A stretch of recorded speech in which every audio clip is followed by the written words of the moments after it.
The woman who disappeared near Carver's Gap. Travelers who stopped at the high pullouts near Carver's Gap reported a woman who waved once, then walked into thin spruce. The trail ran along the bald, where wind hit with steady force from the Tennessee side.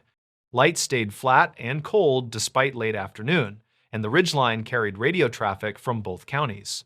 No one noted a plate because the parking area mixed hikers and locals without clear lines. The first call reached dispatch just before sunset, according to logs released later.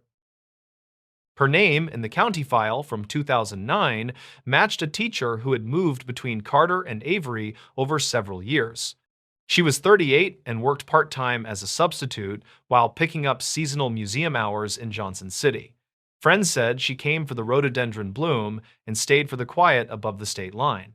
She reportedly carried a cheap handheld map and a stainless bottle marked with blue tape. Investigators never confirmed whether she owned a reliable compass, despite several receipts found in storage. The last certain sighting placed her near the wooden post where the Appalachian Trail heads north across the grass. A retired lineman named Carl said she asked about a side path that cut toward Round Bald before the weather turned. He described a calm voice and a careful walker who checked the sky twice and tightened her jacket sleeves. His watch read 4:30 by his account, and his memory stayed fixed on the sound of traffic below. Some locals claimed Carl changed the time later, which state records do not fully address. Dispatch logs mark a second report from a couple who parked beside a dented sedan with faded county stickers. They watched a woman stand near the information board and fold a copy of a trail brochure into a narrow strip. The man recalled her glancing at a silver pickup with an aftermarket light bar, then stepping away without hesitation. The woman recalled a slight limp that appeared only on the downhill portion near the first switchback. Records conflict on whether those statements were taken the same night or days later. Rain moved across Roan High Knob after dark, and patrols split between the paved lot and the forest roads. A ranger from the North Carolina side coordinated with a deputy from the Tennessee side using a shared radio channel. Volunteer searchers gathered near Carver's Gap just after midnight and walked grid lines under steady drizzle and shallow fog. They found boot marks that matched her size near a side trail where moss hid pooled water. Investigators never confirmed those impressions because runoff smeared edges before a cast could cure. Archived notes mention a lightweight day pack found under low branches around a quarter-mile from the main path. Inside were snack wrappers and a folded paper with a grocery list and a museum shift date. A phone sat in the outer pocket with a drained battery and a hair elastic wrapped twice around it. The screen held shallow scratches but no cracks, and the case showed a faded tourist sticker. Technicians pulled the card and recovered brief texts that ended earlier than the last reported sighting. Avery County reports list two unconfirmed leads involving a silver pickup seen idling near the pullout before rain. One hiker said the truck crept past the lot twice, which he found strange given poor visibility and slick pavement. Another hiker said the driver leaned forward and checked the mirror often while the engine surged at irregular intervals.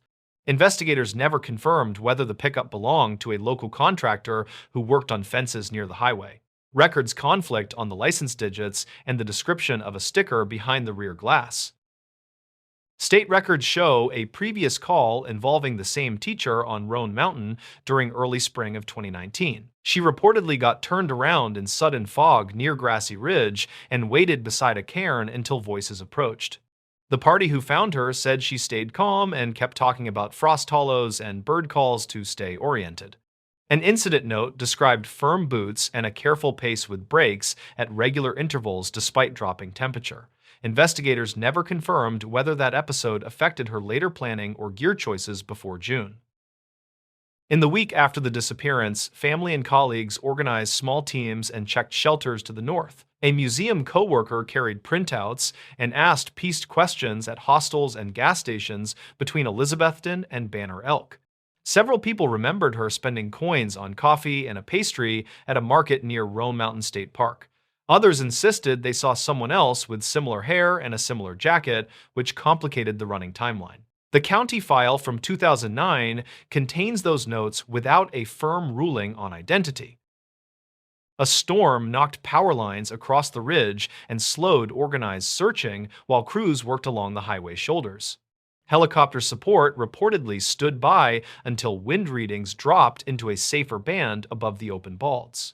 Heat signatures came and went as fog shifted across gullies and pooled in low draws between thick spruce. Teams marked possible tracks that crossed and recrossed animal prints near a wet seep where runoff gathered. Investigators never confirmed a single continuous line that matched her boots from the parking area. Weeks later, a trail runner found a stainless bottle wedged under a root beside a shallow step. Blue tape clung to the metal, and a fingerprint technician lifted partials that matched previous samples from her apartment. The cap showed light grit and a torn gasket, which might explain a sweet smell noted by two searchers. Some locals claim the bottle had not been there during early sweeps, which raised questions about movement after rain. Records conflict on when the site was first photographed and tagged for follow-up. The apartment in Johnson City held careful stacks of notebooks and a shoebox filled with admission stickers. One notebook mentioned a plan to walk the balds alone to map views for a lesson about settlement routes. Another page listed bus times and an alternate ride from a coworker whose statement later changed on 2 points. The coworker first said she offered a ride to the Gap, then said she offered a pickup from the Gap. Investigators never confirmed either offer, which left timing gaps across the late afternoon window. Bank records show a small withdrawal that morning and no further activity after the day of the hike. A library card saw used 2 days earlier for field guides that matched the notes found near the day pack. A phone account tied to a prepaid plan rolled over minutes on schedule without manual action from family. Technicians found no logins after the last tower handshake near the state line on the ridge. Dispatch logs carry that timestamp and mark it as the final verified ping. A rumor formed around an old farm road that drops toward a creek where anglers leave crushed cans. A property owner told deputies about a woman who waved once near a locked gate before stepping into Laurel. He could not fix the date and changed the season at least twice during follow-up interviews. His dog growled at the brush that evening, and he found cords of stacked wood disturbed along the fence. Investigators never confirmed the account, and state records caution that memory shifted after news coverage. Later that summer, a faded sedan matching the parking lot vehicle was towed from a private lot near Elk Park. A shop owner said the driver left it overnight and never returned to settle a quoted repair. The owner thought the driver was male based on height and a cap pulled low across the brow. The tag returned to a different county, and paperwork took time because of mismatched mailing records. Archive notes say the lead produced no direct link to the missing teacher despite initial excitement. By fall, snow brushed the high grass, and searchers changed tactics to check drainages for winter evidence. Teams followed game trails where leaves bridged small streams and gusts erased prints within minutes. A jacket scrap turned up near a low snag, but color comparisons did not match clothing in photographs. A volunteer insisted the fabric felt similar to a liner she wore during spring trips on the same ridge. Investigators never confirmed the match, and records conflict on whether the sample was cataloged correctly. The museum held a small gathering where colleagues read notes about her lectures on birds and trade routes across the mountains. A student recalled her steady pace during a field trip and a habit of counting steps between viewpoints. Another student remembered a hesitant smile that appeared when someone mentioned weather reports and trail etiquette near fragile plants. Some locals claimed she had hinted at moving away, which her sister denied in interviews with a regional reporter. The county file from 2009 keeps both statements without comment on reliability. Winter closed the high road at intervals and ice grew along shaded cuts where plows could not hold traction. Crews marked fallen limbs and flagged slick corners, while visitors stayed lower in the valley towns. The case slipped from headlines but stayed in quarterly summaries prepared for both county commissions. Detectives traded notes about similar disappearances along the border where ridges tangle and lines divide jurisdiction. Investigators never confirmed meaningful overlap beyond weather patterns and occasional vehicle descriptions. In spring, a new ranger reviewed the folder and walked the first 3 miles north at dawn. He carried the printed dispatch logs and paused where the bale wire fence dips near a wet meadow. He noted how sound traveled along the bald and how voices blended with trucks grinding up the grade. A sudden shift in cloud shadow hid the post where the trail turns and the path narrowed near wind-stunted trees. His memo suggested a simple misturn compounded by weather and fatigue without clear evidence of intent. Years have not settled the case, and no court file closes the matter with certainty. Reportedly, a hiker sometimes meets a man who still repeats the time and the steps and the exact wind. He stands by the wooden post and points where the grass folds over and the path looks wider than it is. Some locals claim she walked out on a different day and left by a service road near the towers. Investigators never confirmed that ending, and records conflict enough to keep the question alive near Carver's Gap. The stories. Why locals avoided that church basement after the flood. The church sat on a low rise beyond the river curve, and everyone still called it a safe hill. Neighbors said the floodwater reached the stained steps anyway, and the basement stayed damp long after the river fell. Clara Vass, 34, worked as a field insurance adjuster who took pictures, typed notes, and kept calm voices moving. She drove into the town after the levee break, aiming to document damage and close claims before tempers soured. Her goal for that day was simple: confirm a cluster of small claims tied to the hilltop church. The first change to her plan arrived when the custodian waved from the door, then refused the handshake. He gave his name as Ortis Malo, 57, a retired welder who mowed the lawn and watched the boiler. He said the sanctuary was fine, then pointed at the basement with a look people wear when a dog growls under a porch. Clara asked for access, and he said the pastor wanted meetings upstairs only. She took exterior photos, careful with angles, noting water lines marked by silt and by seeds caught on mortar. A neighbor named Nella Groft, 61, carried a crate of hymnals toward a sedan and paused to watch her. Nella said the basement had stayed locked since the flood week and that no one wanted to carry anything down there. Clara liked facts more than rumors, so she asked for invoices, damage logs, and utility records. Ortis handed over a folder with photocopied bills, each page smelling like bleach even through the plastic sleeve. The electric bill showed a high spike the week after the river fell, which struck her as odd for an empty space. When she asked for the basement key, Ortis rubbed his jaw and said the lock stuck, then said the pastor handled everything personally. She kept her voice soft, mentioned schedule pressure, then offered to meet the pastor after dinner and finish this site today. He agreed, but he kept glancing at the stairwell door like it might open on its own. Clara went to the county office and checked archived calls for emergency service, using an index the clerk let her see without fuss. The church address appeared twice during the flood days, once for a fuel smell, once for a welfare check that cleared in minutes. A dispatcher note said volunteers had stacked food in the basement for short-term storage. She returned before sunset, met the pastor near the front pews, and introduced herself with her license card. Pastor Enoch Varela, 46, wore a work shirt with rolled sleeves, and his palms looked scraped at the knuckles. He repeated that the sanctuary took no damage, then said the basement had a minor issue they were addressing privately. Clara explained her process, said transparency helped claims move faster, and asked for a basic walkthrough with photos. He agreed to a limited tour, then warned her that the air down there felt close and would not be pleasant. She took out a disposable respirator she kept for mold sites, and he nodded with relief, like that solved part of it. The key turned after a stubborn rattle, and the door opened with a smell like wet paper mixed with diesel.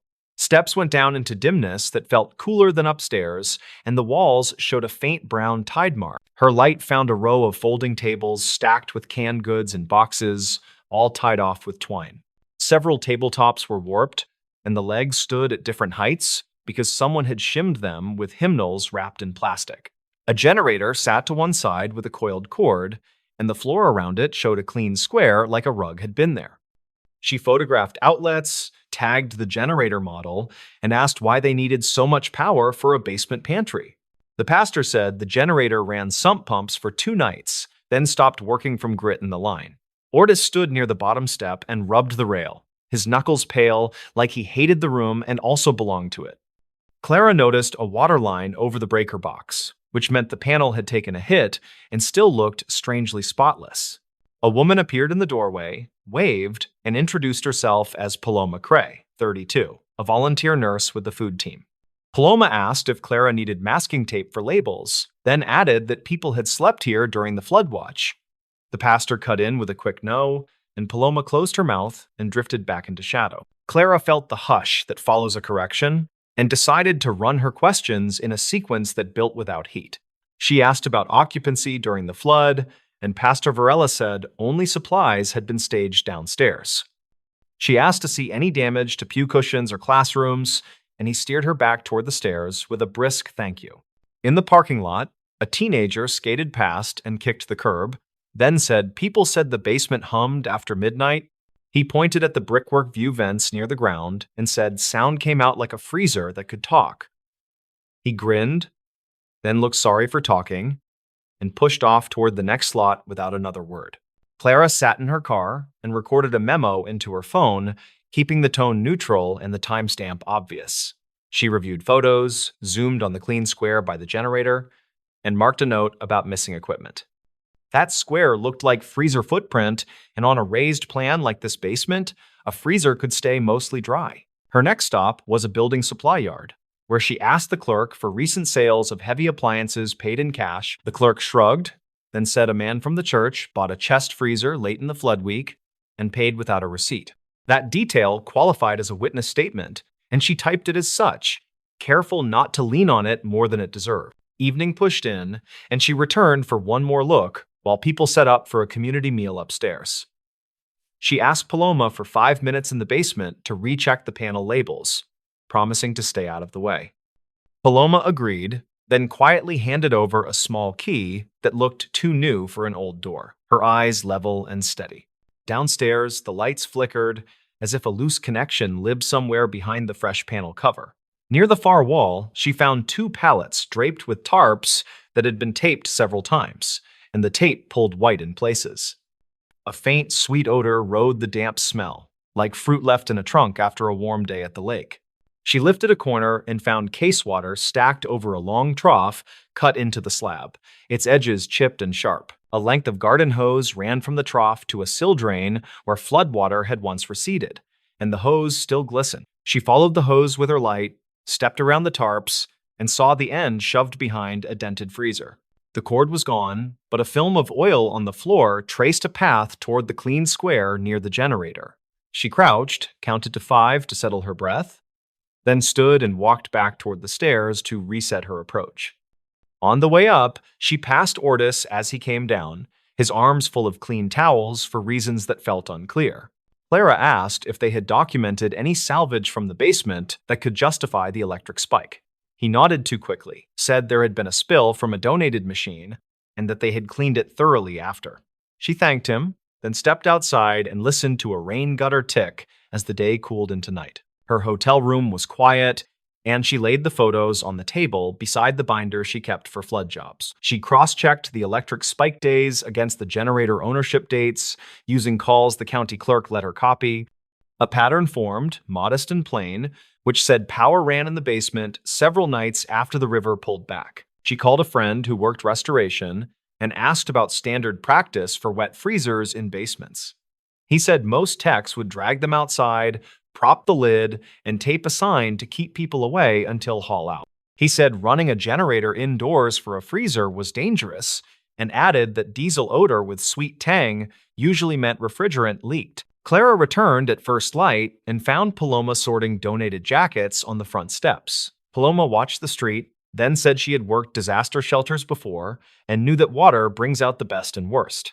She said she had asked to close the basement and that she would be happier if an outsider made decisions for them. With Paloma present, Clara requested a formal walkthrough with full photo documentation, and the pastor agreed after a long pause. He suggested they invite a town officer to keep things calm, and she agreed without hesitation since an extra witness helps.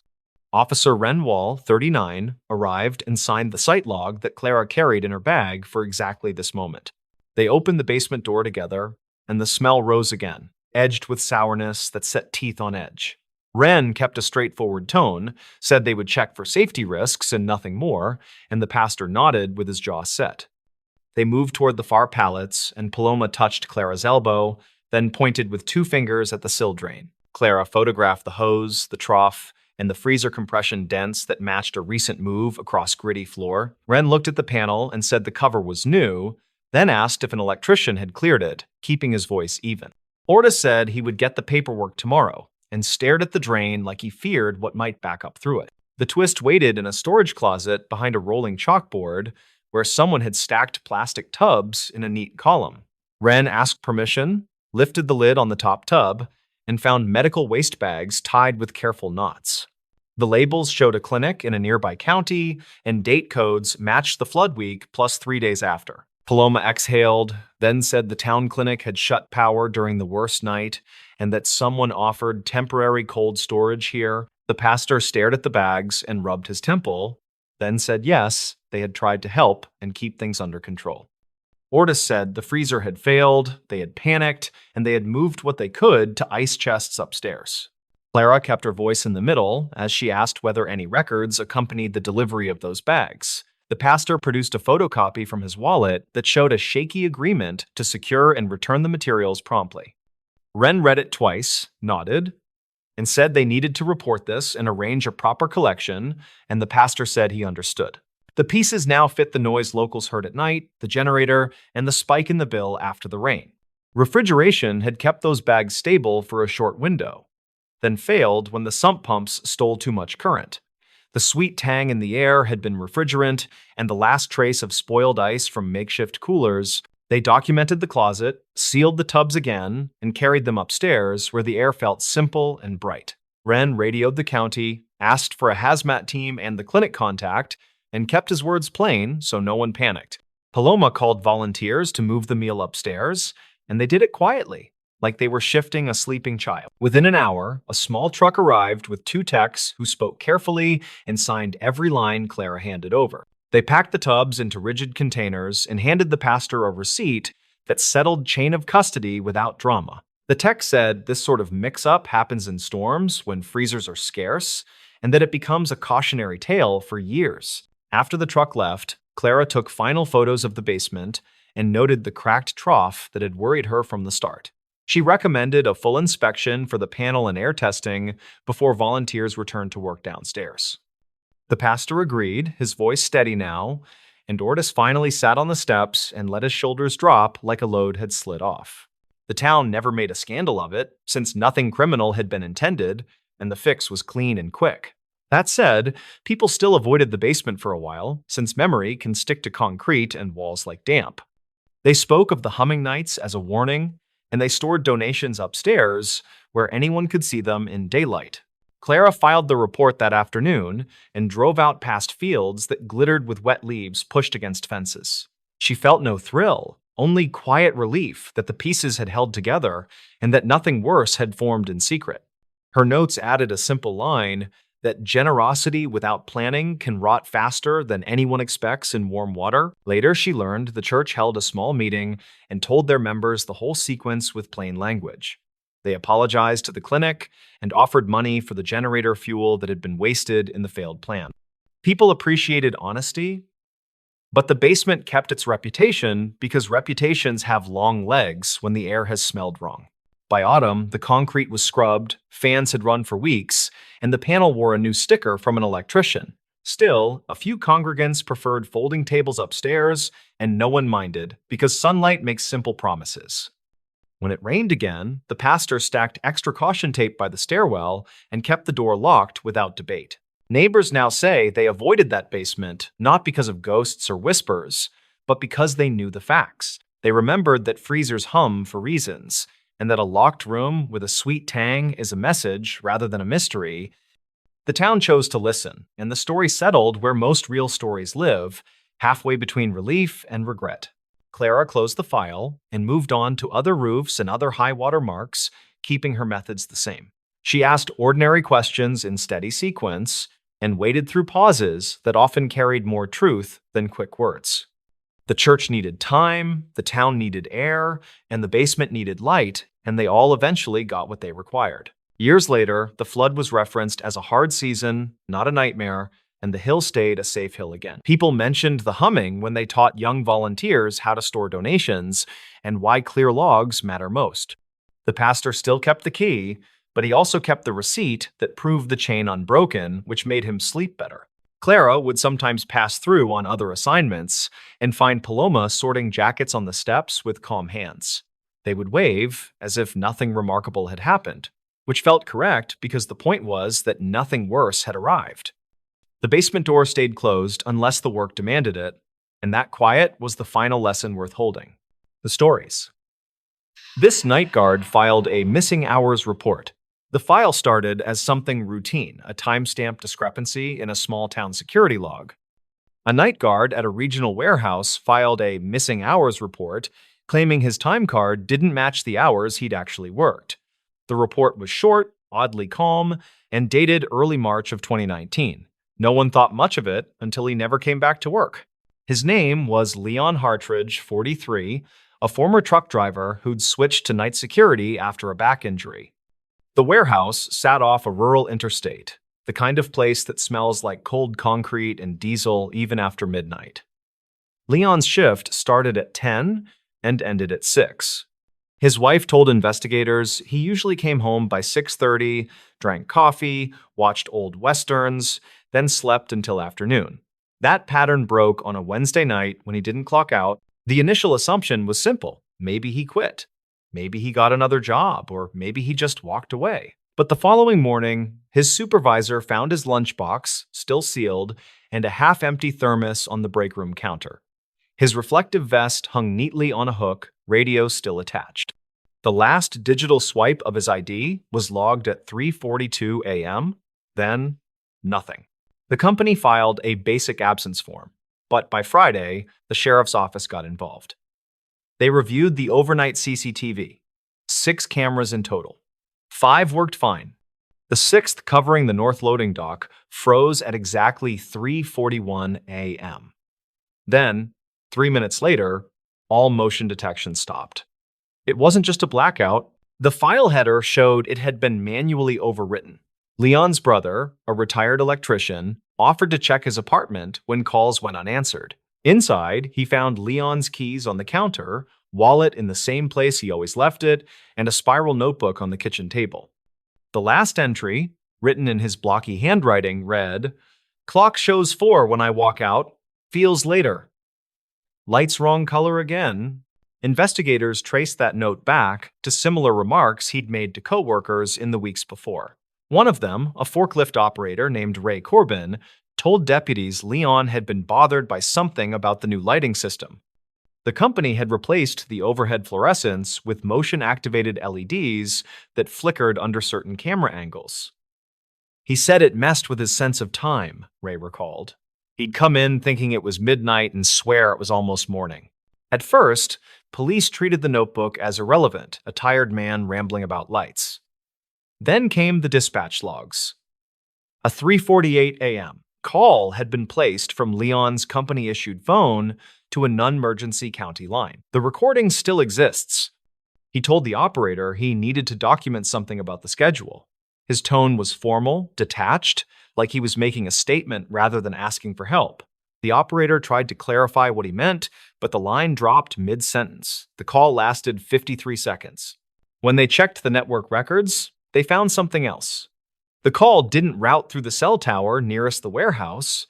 It bounced from a tower 30 miles east across the river. That's the same direction Leon's phone was last pinged before it went offline, near an unfinished section of the old state bypass, closed since 2011. Deputies drove out there and found fresh tire tracks in the gravel, leading toward a fenced construction lot. No vehicle was recovered. Weeks passed. Local news ran a single story: warehouse guard missing after time card dispute. Public interest faded quickly. And as fashion, local news wanted the power. But in June, the company's new HR contractor discovered something odd while auditing payroll. Leon's time card for that final night didn't just show missing hours, it showed duplicated entries. Between 2 a.m. and 4 a.m., his ID was logged twice at 2 different doors, seconds apart. One swipe at the front entrance, one in the mechanical hallway. Same ID, same timestamp. Technically impossible. Investigators re-examined the internal server that housed the door logs. That's when they noticed a secondary access profile had been created using Leon's credentials, but tagged with a different department code, one belonging to the electrical maintenance division. The account was active for 1 week, then deleted. IT records listed the administrator as temporary systems testing. No one at the warehouse remembered authorizing it. The more they dug, the stranger the timeline became. Archived footage from prior nights showed brief blips in the digital clock, displays 3-second shifts where the time rolled backward before correcting itself. Leon had written about this in another note. Clock skipped again. Same moment the hum cut out. Technicians later confirmed that during those same minutes, a backup generator was cycling power for a series of sublevel fans. Only a few workers even knew the sublevels existed. They weren't active parts of the facility anymore. When authorities finally inspected the lower level, they found old offices sealed off with plastic sheeting and warning signs for asbestos.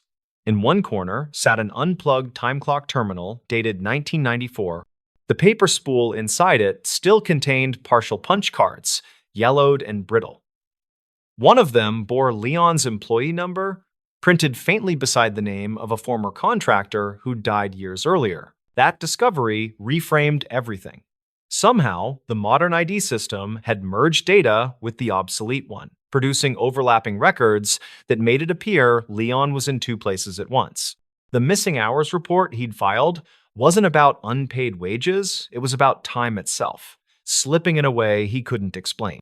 The investigators never found conclusive proof of tampering, though one retired systems tech told local reporters that the company's old mainframe still ran partial code from a discontinued scheduling program called ShiftLine. He claimed that under rare conditions, like a power cycle during data backup, it could duplicate entries with original punch data from the archive, labeling them with active credentials. If that happened when Leon's ID was scanned, it might have triggered a fatal error, but that's still theory. What's factual is this. The same Friday, the audit uncovered the duplicate entries. A highway cleanup crew reported finding a fragment of a reflective safety vest along the bypass construction route. It matched the brand issued to Leon's team. DNA analysis was inconclusive exposure, and time had degraded it, but one detail stood out. The vest's zipper pull contained traces of oil consistent with the warehouse's loading dock equipment. In the end, the case file closed under missing person, presumed deceased. Officially, no foul play. Unofficially, everyone agreed something in that building broke his sense of time before he vanished. His wife still keeps the notebook on a shelf. The last page, just beneath his final note, has a short line written in different ink, maybe added later, maybe the same night. It reads, "Clock shows 4, door says 3. At this point, the facts that remained were simple. A man noticed an inconsistency, tried to document it, and disappeared between two readings of the same minute. Whether that was error, accident, or something stranger about how those systems looped, no one can say for certain. The warehouse eventually upgraded its entire security network, scrapping every trace of the old servers. But the missing hours report still sits in the county archive, a single-page statement with the timestamp frozen at 3:42 a.m. The same moment the camera went dark. The Bridge Creek drowning that wasn't recorded. Locals in Deschutes County still mention a cold evening on Bridge Creek when a man vanished without an official entry. Witnesses later argued over the hour and the light while the water ran clear and slow beneath alder shade. The only certainty, according to archived notes kept in Bend, was that the call for help never landed where it should. The gap in paperwork turned an ordinary search into a puzzle that keeps reappearing in winter conversations. The man most often named was Trent Avery, 42, contract carpenter, in the area to price repairs on a seasonal cabin. He reportedly arrived 2 days earlier and slept in his truck near Sisters to save money, according to a motel clerk. The cabin owner said he never signed in or asked for a key because daylight was already fading near the ridge. The owner told deputies he expected a text that never came, which is a detail that repeats across later statements. Avery met one person that afternoon, a fisheries tech named Mara Collins, 34, state employee, checking culvert screens along a Forest Service spur. She said the creek looked safe for a crossing at the ford, which remained shallow where gravel spread across 2 tire lanes. Her state records log for that date lists water clarity as good and current speed as moderate with no debris above the culvert. She remembered a white cooler in his truck bed and a neatly folded jacket on the passenger seat. Dispatch logs from that week show wildfire smoke along the highway and intermittent tower issues between Sisters and Camp Sherman. A technician wrote that calls sometimes hopped east before returning, which could explain later confusion over which county heard the first report. A private tower contractor filed a brief noting brief resets during the evening hour when shadows lengthened across the creek. The record is not a smoking gun, but it sits near the time window witnesses describe. Collins said she left him near 5 while the light still held, and the ford looked routine for any cautious driver. She told investigators he waved and asked about the old bridge pilings that stick from the bank near the bend. She reportedly replied that the pilings belonged to a logging ramp that washed out when storms changed the channel 2 winters back. She did not recall him stepping into the water or walking the gravel bar to test the footing. State records list a cloud front moving in from the northwest with cooler air that sometimes makes breath show at dusk. A ranger out of Sisters wrote that the creek often looks tame until a beaver dam upstream lets a pulse slide through. That can raise water a few inches quickly, which becomes meaningful in a narrow crossing where tires already press wet stones. The ranger did not say this happened that night, only that such pulses occur without sound along that reach. The first missing person alert does not exist in the county file from 2009, though later forms reference an original call. One deputy said the form might have been faxed to a non-emergency line that stopped accepting overnight traffic. Another deputy thought a visitor probably dialed from near the highway and hit the wrong jurisdiction due to the tower skip. The absence of a timestamp feeds the theory that information arrived in pieces and never landed in a single folder. 2 anglers claimed they saw a dome light blinking near the ford sometime after dark while the truck sat angled to the bank. They argued about whether the engine idled or whether they only heard water sliding against stones under the alders. Some locals claimed a third person approached the scene on a bicycle and left without speaking, though investigators never confirmed such a rider. Their statements match on the dome light detail and diverge on almost every other point. Avery's sister later provided archived notes from his phone bills that show attempts to call a bend number around 8. The number belongs to the cabin owner who had already driven home to Redmond and silenced his ringer above the garage. Records conflict on whether a voicemail ever arrived because the carrier log shows activity while the device log shows only a missed call. The discrepancy is small yet meaningful when trying to place a voice in a narrow hour along the creek. Searchers walked both banks at first light and found boot tracks that entered from the gravel bar and faded where cobble turned firm.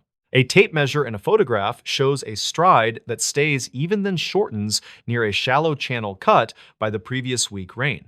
They recovered the white cooler 50 yards downstream, caught against willow roots, with the lid unlatched but nothing inside. The jacket remained on the passenger seat exactly as Collins described, which adds a quiet weight to her timeline. A retired deputy who reviews Coldfield files said the map grid for the initial sweep sits 1 square too far east. He blamed a habit of copying last season templates during busy weeks and missing small shifts in volunteer practice. That oversight pushes a key waypoint off the creek, which could explain why a thermal search missed a figure in the brush. He did not frame this as proof that someone waited there, only that the error changed where people looked first. In later interviews, a hardware clerk in Sisters remembered Avery buying a short toe strap and a shovel with a fiberglass handle. The clerk thought he mentioned a soft approach near a ford where ruts filled and needed a few minutes with a blade. The receipt time lines up with Collins and the ranger notes, which places him near the creek before dusk with reasonable tools. The purchase does not prove a crossing attempt, yet it keeps the possibility within a narrow band of motives. A volunteer firefighter described a call that almost arrived, a carrier ping that appears in a phone report but not in dispatch logs. He said the station door was open for inventory and the tone speakers clicked once without the usual follow message. He wrote his memory down years later for a training handout, which makes it more story than record. Still, several younger volunteers say they heard similar clicks during that month when the tower resets annoyed crews. Divers checked a pool downstream where the channel tightens and lifts small whirl lines against a rock rib under the bank. Visibility stayed poor due to fine silt stirred by a mid-morning wind and a brief flow rise from upstream wetlands. They found no clothing or wallet and no keys, which matches the detail that the truck cab stayed unlocked at the scene. The diver lead said the bottom felt mostly smooth with scattered roots that would have caught a heavy object easily. Weeks later, a property survey crew flagged a scrap of fabric trapped on barbed wire near a floodplain meadow. The piece looked like work pant material and carried fine silt that stains in the specific way Bridge Creek water does. A lab in Salem could not confirm much beyond weave and color range, which overlaps with common brands used by local contractors. The finding neither closes the case nor clears any doubts about the unrecorded call that started the confusion. Avery's truck eventually left the impound lot and returned to family after a modest court order that resolved a storage dispute. The odometer reading suggested little movement beyond the approach and the short angle found by deputies at first light. Tire pressure on the right front ran low enough to pull a light vehicle toward the wet edge during a cautious attempt. A mechanic said that detail matters only if a driver felt rushed and chose not to air up before crossing. Some residents claimed he might have walked out before midnight after losing patience with the patchy calls and weak signal near the ford. Others said a car picked him up on the highway and drove north toward Warm Springs, a route that thins quickly after dark. Investigators never confirmed either thread because camera coverage along that stretch remains limited and cash purchases leave quiet trails. The two stories survive because neither collides with the evidence found by the creek. Years after the search, a regional auditor reviewed communications procedures and noted that inter-county coordination improved during the next season. The report mentions additional training with tower vendors and a shared checklist when pings show cross-jurisdiction drift for emergency calls. None of that resolves where Avery went, yet it addresses the blank square where his first alert should have lived. The lesson sits quietly in meeting minutes while the creek keeps moving stones along the shallows. The file remains open in a narrow sense with periodic review when new hikers report odd finds in willow tangles after spring runoff. Most of those reports fade after a deputy drives out and looks where grass has already leaned and lifted again. The absence of a recovered body keeps speculation tethered to polite voices in diners near the highway and the mill. The story persists because the paperwork gap made a simple night on a small creek feel like an argument that never ends. The stories. The librarian who reopened maps after one voicemail. The voicemail hit the library phone system at 9:16 in the morning, and staff noted the time on the call sheet. The town's map room had been shuttered since 2016 for budget reasons, with the keys sealed in a gray envelope. Rhea Calder was 38 and worked as a reference librarian, and she was supposed to weed duplicate travel guides. She liked lists and quiet projects that finished by closing time, and she intended to be home before the streetlights switched on. She opened the staff mailbox for routine messages, and the new voicemail had a subject line that looked wrong. The timestamp matched today, yet the voice sounded grainy and old, like cassette tape found in a hot attic. The caller sounded rushed but clear, and he used a steady dispatcher tone that carried through the static. He said the emergency detour map in the bridge packet had its north arrow wrong, and the depot road turn would strand drivers. He named 2 intersections locals would recognize, and he said the paper copy got flipped during a late-night duplication. He asked whoever heard this to check the flat files in the public map room, and then he hung up fast.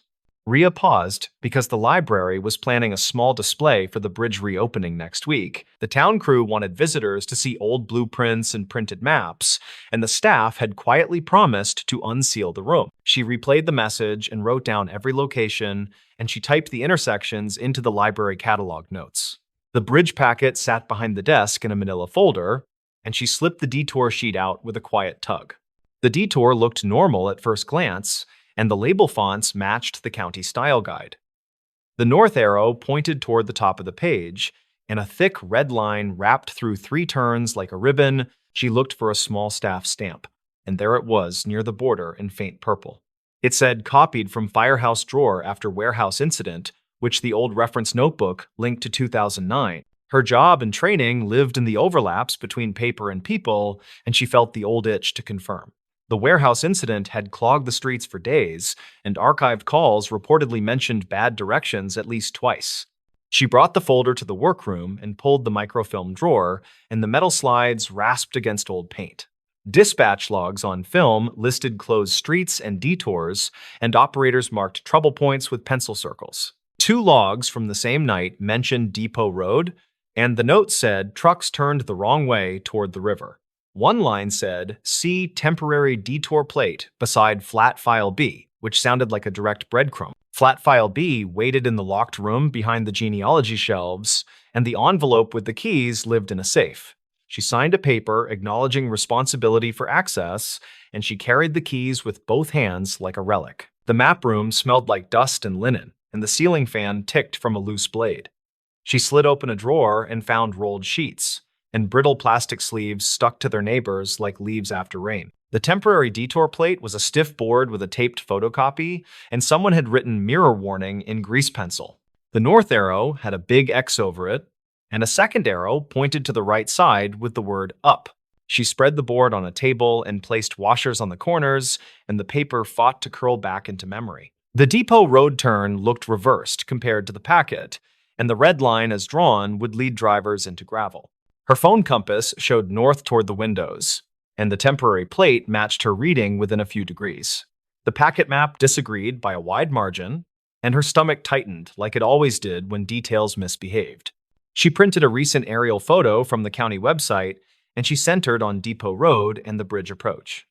A water tower shadow ran northeast by the clock, and that matched the plate, but not the packet. She called Tomas Brink, who was 54 and ran maintenance, and she asked about the packet source. He said a volunteer scanned old map holders in the spring, and staff patched labels onto the county base. He remembered a late-night copy job at the firehouse during the warehouse week, and he thought someone flipped a master. He had no hard proof, but he told her to talk with a retired cartographer who lived near the marsh. The cartographer was named Lyda Morell, and she was 71 with careful eyes and a faded canvas jacket. Lyda said she had drawn the original emergency plates on Mylar, and she always sketched north as a small star.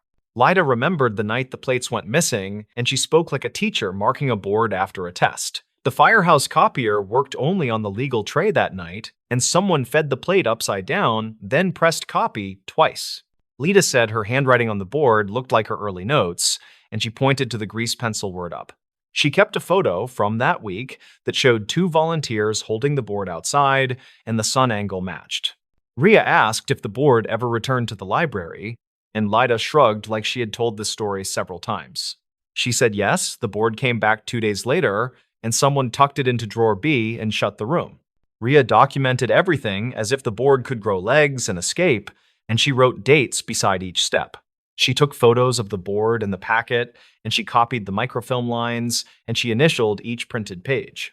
The voicemail still bothered her because the timestamp said "today," yet the content smelled like an old headache. She checked the library phone system logs, and a vendor note explained a recent server migration for stored voicemail. An alert said a batch of delayed messages had been flushed to mailboxes, and the explanation used dry language and disclaimers. She asked the vendor to search for the caller number, and they returned an old service name with a billing code. The code matched a dispatch line used during the warehouse week, which explained the voice and the choice of words. Someone had recorded this warning years ago, and the system had kept it like a seed in a jar. Rhea asked if the caller name could be released, and the vendor sent a redacted sheet with initials and a job title. A local news archive matched the initials to a night guard who reportedly died of natural causes in his parked car. The guard had phoned the correction before the medical event, and he had tried to reach any desk that could fix the map. His message never reached a human while the roads were jammed, and the bad copy camped in a drawer. Rhea brought her notes to Tomas, and he carried the folder to a brief meeting with the town clerk. The clerk asked for confirmations and a plan, and Rhea offered a clear sequence that would be easy to retrace next year. Step 1 was to treat the packet map as untrustworthy and to replace it with a fresh export from the county base. Step 2 was to reconcile the arrow with on-site compass readings and to annotate with the date and the staff initials. Step 3 was to scan the temporary board and let the grease pencil speak and to place its image in the appendix. Step 4 was to add a small note in the bridge display and to credit anonymous archival materials for clarifying the route. Tomas drove to Depot Road with her after lunch, and they parked near a mailbox whose nameplate had peeled away. The river ran dull and brown beside the road, and a detour sign leaned like a tired person after a long shift. Rhea stood where the red line on the packet would have sent traffic, and she looked through cottonwoods at rough gravel. The correct route followed a narrow paved lane to the east, and the wrong turn aimed drivers toward a soft shoulder. A school bus rolled past on the narrow lane, and the driver waved like this was already muscle memory. The aerial photo printed in the morning matched the bus path, and the packet map did not. They stopped by a small clinic 2 turns away, and the nurse behind the counter remembered the warehouse week. The clinic took calls from stranded drivers, and a nurse reportedly walked out to redirect a line of cars at sundown. The town clerk approved the correction that afternoon, and the county uploaded a clean detour with verified arrows.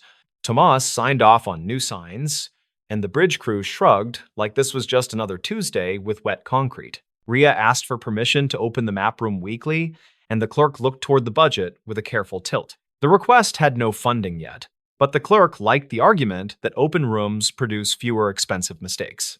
They agreed on a one-afternoon schedule under staff supervision, and Rhea posted a notice near the staircase.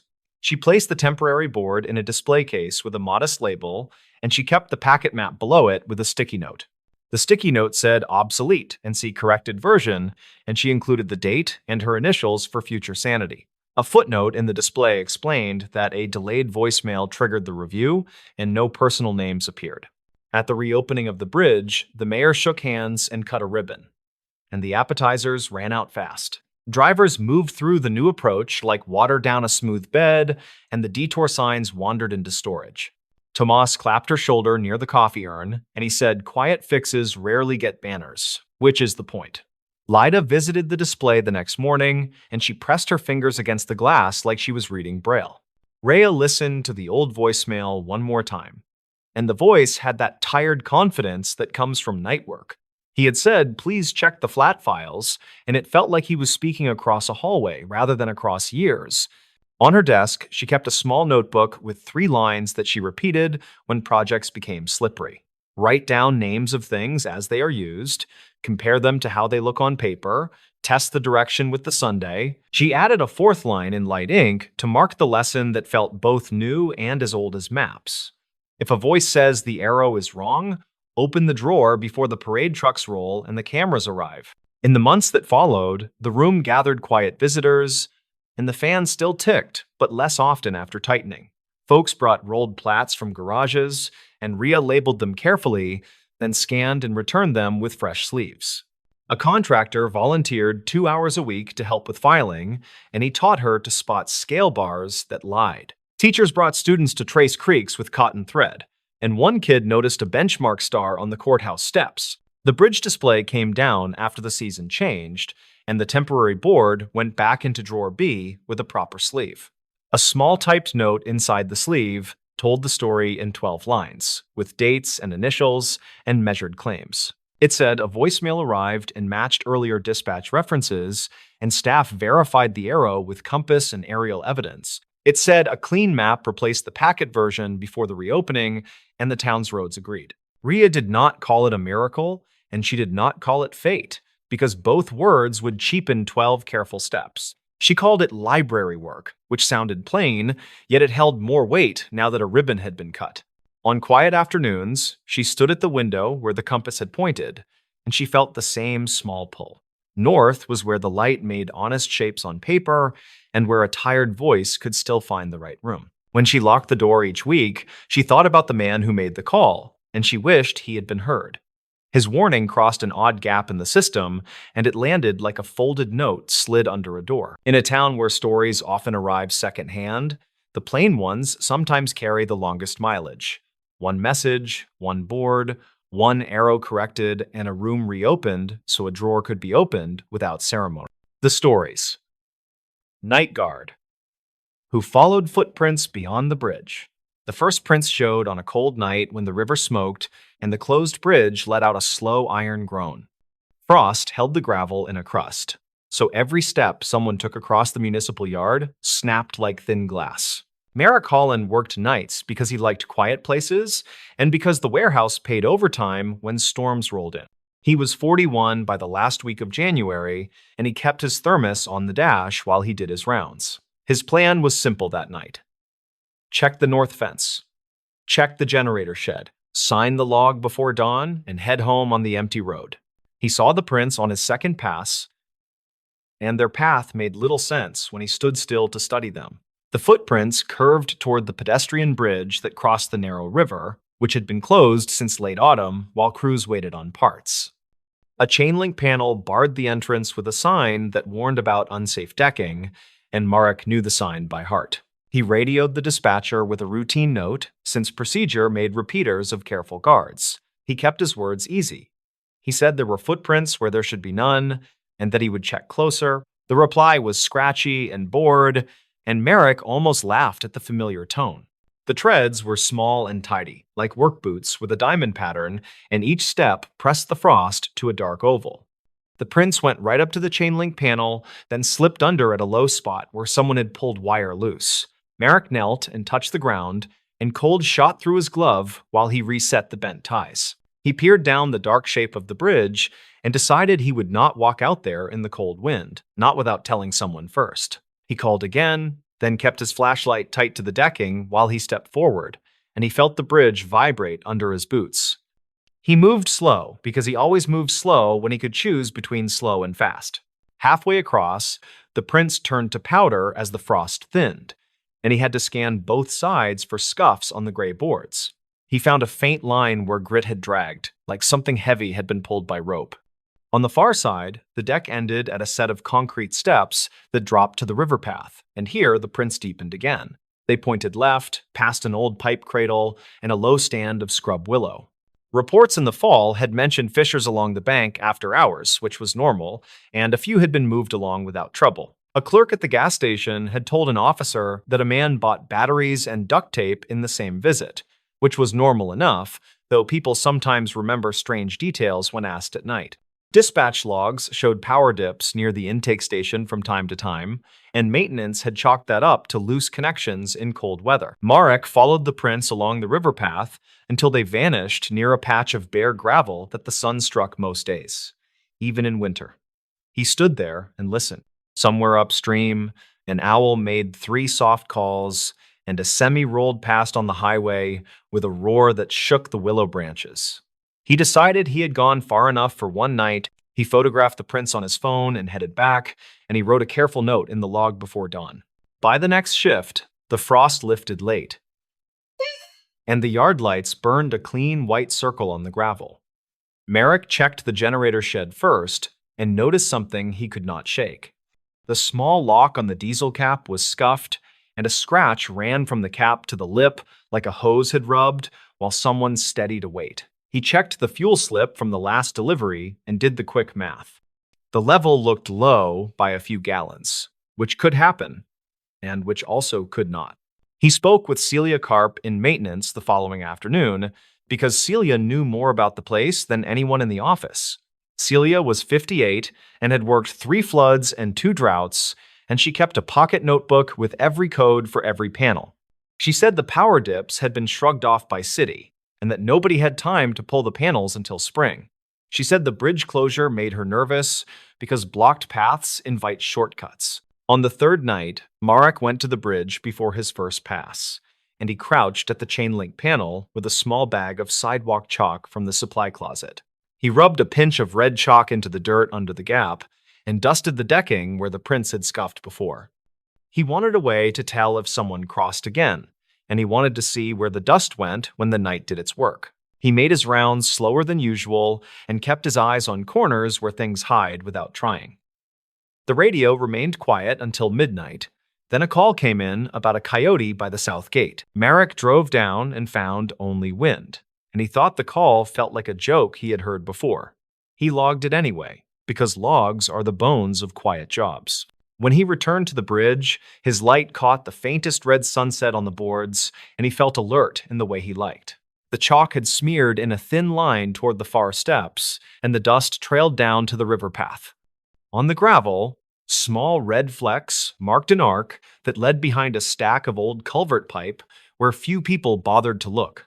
He moved closer and found a cooler wedged inside a culvert mouth, and an inverter buzzed inside like a tired hornet. A length of clear hose lay coiled by the cooler, and the nozzle had a strip of duct tape where a leak had been patched. The setup looked temporary and careful, like someone trusted routine more than luck. Marek called dispatch, and his voice stayed even while he chose words that would not set hairs on necks. An officer drove down the service road and met him by the culvert, and they stood and listened together. The officer did not rush, which Marek respected, and the two men watched the bridge until the wind shifted. The officer said he would put a note on the morning brief, and he asked Marek to keep eyes open without playing hero. The phrase made Marek smile, and later he did not tell that part to anyone. In the days after, Marek traced the quiet pattern that repeats when someone abuses access. He checked camera angles and discovered the north yard camera had been bumped on a date that matched a power dip, and the new angle showed the sky more than the gate. He opened the back of the housing and found 3 screws missing, which was always a tell. He measured the footprints with a scrap of tape and got the same length each time, which told him the walker was careful with steps or else was one person always.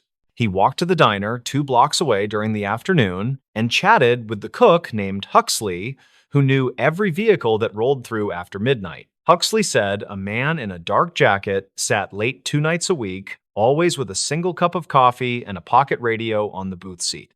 Huxley said the man tipped exact change and left when the freight trains crossed the river, which happened near the time Marion Street patrol cars swapped shifts. At the yard, a temporary guard from an agency had been filling 2 nights that Mark traded away for overtime on weekends. The temp signed the log with 2 letters and a quick crooked line. The initials were H and P, which matched about 1,000 people and which could match none. Marek did not care for suspicion as a hobby, yet he did not care for coincidences when fuel levels fell in quiet inches. He sat in his sedan before shift and went through old notes in his glove box where he kept manuals and photocopies. A contractor named Deacon Varelli had lost access in 2017 after a billing fight, and his crew had worked the intake station on that very river path for years.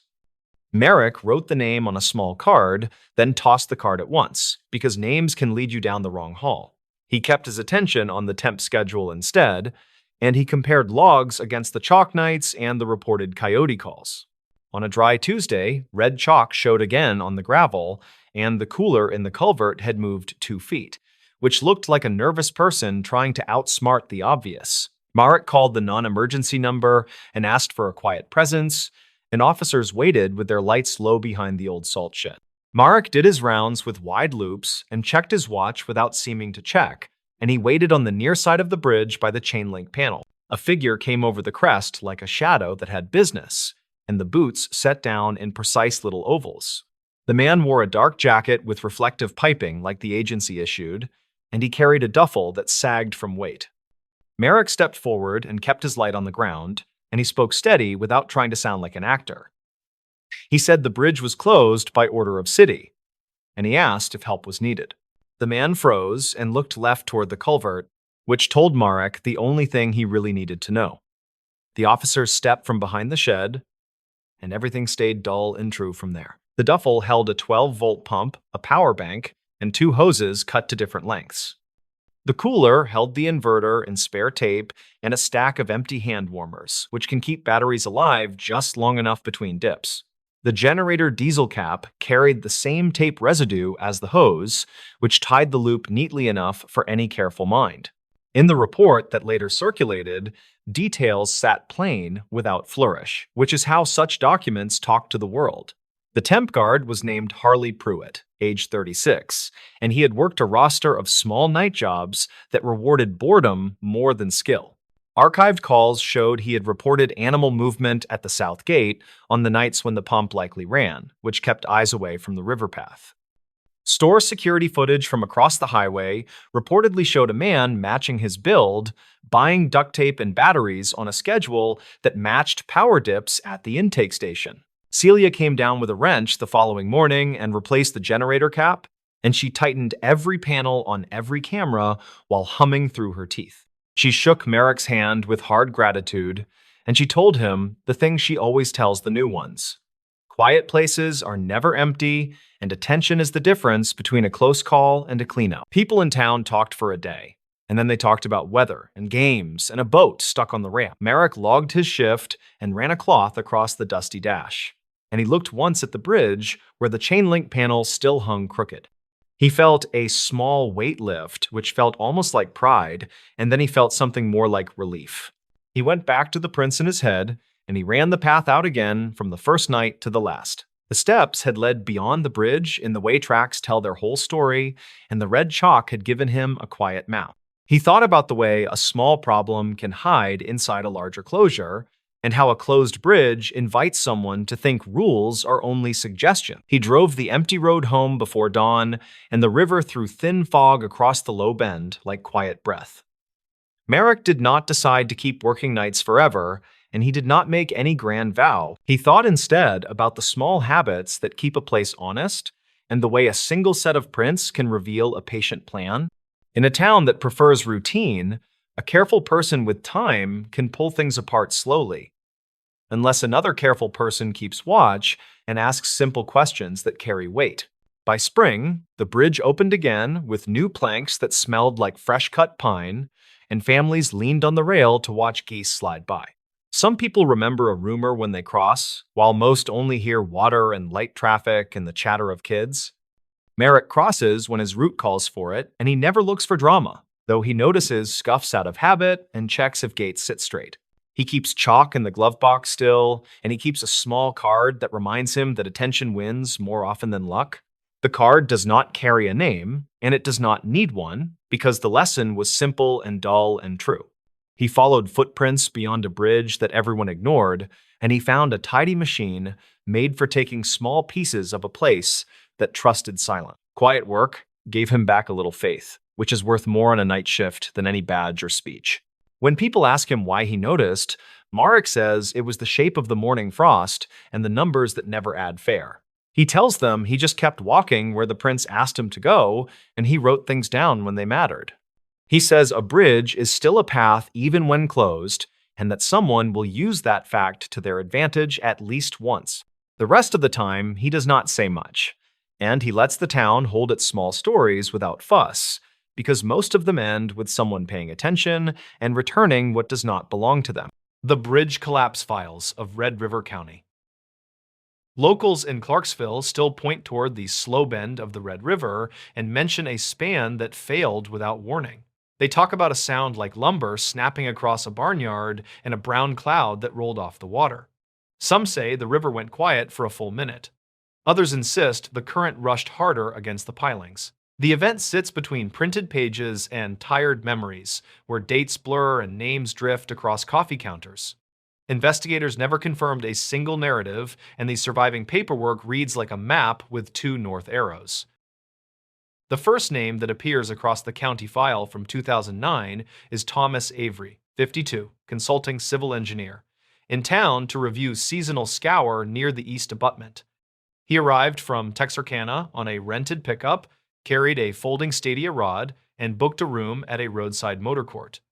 His notes, reportedly scanned and misplaced twice, show pencil sketches with neat arrows along gravel approaches. He wrote that spring runoff had undercut a clay shelf and that riprap placement lagged a full year. He planned a second pass at lower water with a contractor present and a county foreman on site. Dispatch logs from the same period reference Maria Kent, 41, paramedic with Red River EMS, sent toward the span after a motorist report about drifting planks. Her unit rolled north on farm-to-market roads with steady radio checks and a quiet engine whine. The log timestamps conflict with her own written addendum, which places her arrival 8 minutes before the first deputy. She noted empty guardrails and a harder breeze from the west that pushed dust into the shallows. She stayed at the south approach and waited for a crew to secure a lane with cones and a chain. A third figure threads through state records and later summaries: Caleb Ross, 29, county road crew foreman, scheduled to meet Avery for a survey walk. He reportedly left the yard early with a steel tape, a faded vest, and a thermos dented along one side. The daybook from his shop lists a fuel top-off at 6, a load of rock at 7, and a plan to check the far pier before lunch. Some locals claimed Ross stopped at a grocery for ice and never returned to the truck. Others stated he reached the bridge and waved toward the river. The record of his exact route remains unsettled, and the receipt pile is thinner than expected. Archive notes say the span was a modest truss with timber decking and 3 concrete piers set in an easy channel. The far bank rose into cottonwoods, and the near bank held a graded turnout where anglers backed trailers down a slab. Maintenance logs speak of patched planks and a cracked bearing plate that had been shimmed on a wet afternoon. The repair order shows a red pencil remark that reads, "Still serviceable under single lane only." No one signed a final clearance, and the renewal request died in a stack under a broken stapler. When the structure failed, the sequence becomes a field of magnets pulling in different directions that never quite align. One witness claimed the center deck dropped first and sent a chalky burst downstream. Another insisted the south approach slumped after a truck braked near the crown. A rancher reported hearing 2 distinct impacts with river echoes that sounded like a hallway door. A retired teacher described one long groan as if the river dragged a wet rope across iron. The statements share details but resist consensus, and each page announces certainty with careful handwriting.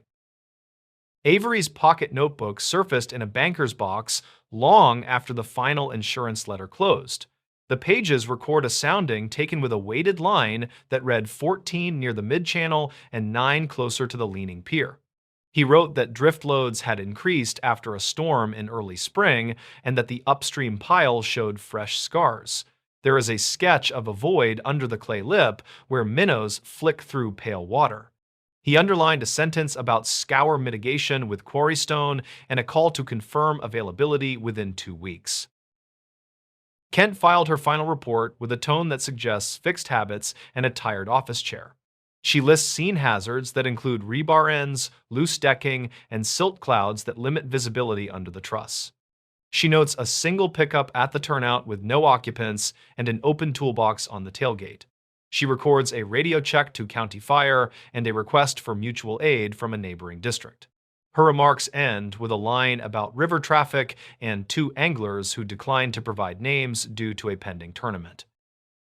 Ross appears next in a terse memo that cites secondhand remarks and a phone call that reached voicemail twice. The memo claims he had walked the south bank with Avery a week earlier and marked 3 soft pockets with orange paint. It suggests he planned to return with fabric and stone once the river fell below the chalk line on the pier.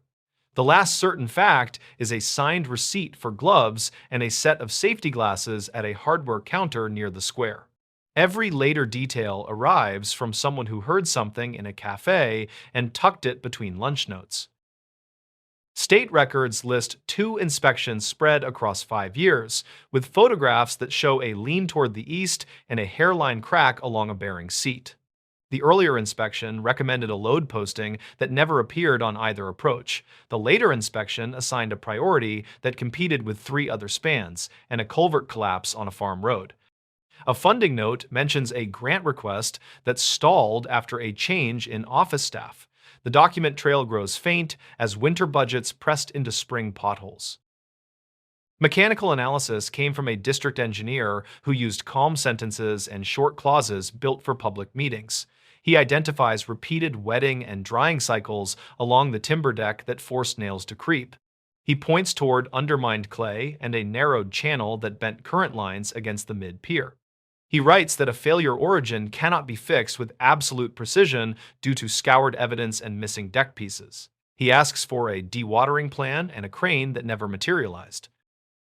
The county file from 2009 includes photographs with date stamps that do not match the captions typed below. One frame shows a sagging guardrail with rust blooms and a waterline printed like a belt across concrete. Another shows tire marks that end at a splintered edge and a hat resting on a plank. A third shows an empty river surface patterned by wind from the west and a line of bubbles near the far pier. The chain of custody sheet lists a deputy who transferred out and a clerk who retired without an exit interview. Reporters drew maps on legal pads and drove the approaches with a cautious speed of someone reading old pavement for hints. Their articles stitched interviews with shop owners and two fishermen who claimed the river changed color after the first impact. One piece quoted a former inspector who said budget cycles have their own weather and you dress for whatever arrives. Another quoted a county commissioner who insisted the span stood within normal service metrics. The printed narratives offered resolve, while the river ignored the words and moved on. Avery left town within a week, recorded by a receipt for fuel and a breakfast ticket punched with a dull hole. He returned once in late summer to present a slide deck with cross-sections and equation lines that bored the room. He recommended stone placement and new bearings cut for the southern seat. He suggested a temporary Bailey to restore a single lane with strict limits. The minutes reflect nods without motion and a closing remark about waiting for cooler weather. Kent rotated off the ambulance for a quarter and took dispatch shifts under bright fluorescent light that flattened the hours. She handled calls about livestock on roads and a boy with a broken wrist and an older man short of breath. When the bridge comes up, her voice stays neutral while her hands move over paper with careful steadiness. She writes that the river remains a hazard zone and that signage needs nightly checks. She never claims more than the logs can support, and her addenda end with standard phrasing. Ross's path fades where the road leaves town and crosses open fields toward the old ferry traces. Some locals claimed he was seen near the cottonwoods with a level rod, others placed him at a diner booth that never matched the receipt times. A cousin remembered a story about hauling stone past sunset while the radio caught distant stations. A former coworker insisted Ross called about fabric rolls and left a voicemail that never saved. The file keeps his name, but not his last location, and the river keeps its distance from closure. By winter, the approaches were fenced with mesh, and the signs leaned under north wind that smelled like iron. A temporary span sat in the planning folder and moved between committees like a slow truck. The budget hearings pressed on with pipe repairs and a school roof that leaked onto maps. The river dropped into pale seams across sandbars, and the water showed twisted metal like ribs. People drove around the detour and learned new turns that soon felt old. In spring, a work crew staged rock on the south bank and built a ramp with compacted fill and a simple slope. They moved stone against the lean of the current and watched the water change sound as voids filled. They left gaps where the divers wanted clear space and marked a lane with tall posts. A man with a clipboard checked quantities while a crane idled near the turnout. Nothing in the record names him, and no photograph shows his face. Years later, the road pulls straight toward a replacement span that rides higher over a more disciplined channel. The guardrails shine against early sun, and the deck hums under light traffic that stays within the posted signs. Downstream, the old pilings sit in shallow water like molars under a tired gum line. People fish near the shade and glance toward the bank where the gravel turnout still holds a hard edge. The current moves past their boots and says nothing that a recorder can keep. The file ends without a conclusive sentence, and the county clerk wrote, "Closed for now," along the final margin. The failure sits among numbers and measured lines and voices that hold equal conviction. The river holds its own private archive and never shares the index with the courthouse. The names remain in lists that wait for some future reader to try another alignment. Paper can repeat a story, yet the sound that began the story does not return.